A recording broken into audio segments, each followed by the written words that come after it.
MP से कब मिटेगा कुपोषण का कलंक? कब तक रहेगा कुपोषण का राज बरकरार? कुपोषण से जूझ रहे एमपी के दर्जन भर जिले। कुपोषण मिटाने की सरकारी तरकीब फैल। सरकारी तरकीब पर घोटाले का साया। पोषण आहार पर सरकार ने खर्चे करीब 1200 करोड़ रुपए। 10,000 टन पोषण आहार चट कर गए जिम्मेदार। देखिए स्वतंत्र इंडिया न्यूज की यह खास रिपोर्ट। एमपी में कुपोषण मिटाने के लिए दर्जनों योजनाएं, कई सारे प्रयास, जमीनी स्तर पर निगरानी, डिजिटल डाटा, गुणवत्तापूर्ण पोषण आहार, इन सब के बाद भी कुपोषण नियंत्रित नहीं हो पा रहा है। ऐसा भी नहीं है कि सरकार ने कुपोषण मिटाने के लिए फंड जारी करने में कंजूसी की हो। सरकार हर साल करोड़ों रुपए खर्च कर रही है, लेकिन हाल सुधरने का नाम नहीं ले रही हैं। खासकर आदिवासी इलाकों में कुपोषण कम होने का नाम नहीं ले रहा है। आलम यह है कि कुपोषण को रोकने के लिए जितने भी प्रयास हो रहे हैं वो सब नाकाफी साबित हो रहे हैं। ऐसे में सवाल उठ रहा है कि कुपोषित बच्चों का आहार आखिर जमीन खा रही है या आसमान निगल रहा है। शासन द्वारा अनेक योजनाएं संचालित की जा रही है, लेकिन प्रदेश के कम वजनी और कुपोषित बच्चे योजनाओं के संचालन की हकीकत बयां कर रहे हैं। गांव-गांव में आंगनबाड़ी केंद्रों पर कुपोषण रोकने के लिए महिलाओं के गर्भवती रहने से लेकर बच्चों के 5 साल तक होने तक आहार दिया जाता है। साथ ही अनेक योजनाएं संचालित की जा रही है, फिर भी कुपोषण का दंश कम होने का नाम नहीं ले रहा है। सरकार के तमाम वादों और दावों के बावजूद भी प्रदेश के आदिवासी इलाके कुपोषण के दंश से बेहाल है। प्रदेश के 15 लाख में से करीब 70,000 बच्चे कुपोषण के दायरे में है।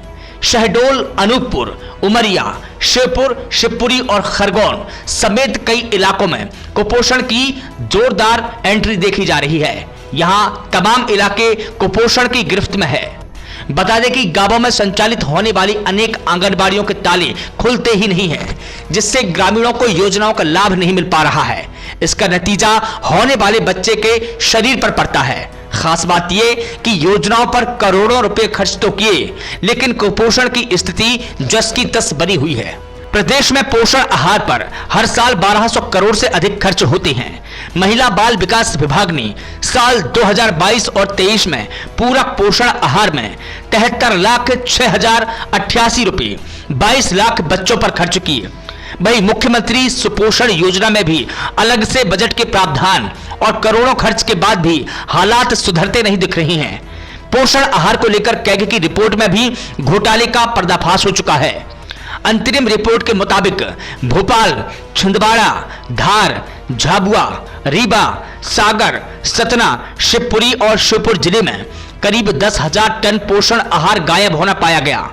इन जिलों में कुल 97,000 मीट्रिक टन पोषण आहार के स्टॉक की सूचना दी गई, लेकिन उनमें से करीब 87,000 मीट्रिक टन पोषण आहार ही वितरण हुआ। कुपोषण को लेकर ग्रामीण इलाके की तस्वीर सबसे भयावह है।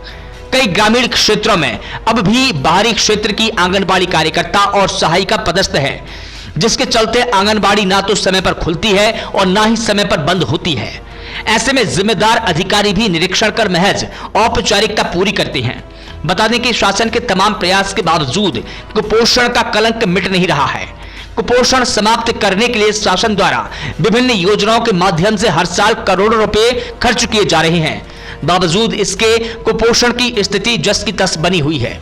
इसका मुख्य कारण आंगनबाड़ी पर मिलने वाली सुविधाएं बच्चों तक नहीं पहुंच पा रही है, जबकि शासन ने गर्भ अवस्था से लेकर बच्चों की देखरेख की जिम्मेदारी आंगनबाड़ियों को सौंप रखी है, लेकिन जिले में कई आंगनबाड़ियों के ताले खुलते तक नहीं हैं। वहीं आंगनबाड़ी ऐसी भी है जहां दर्ज बच्चों की संख्या में से नाम मात्र ही आंगनबाड़ी पहुंचते हैं। कार्यकर्ता और सहायिका उन्हें आंगनबाड़ी तक लाने में असफल रहती है।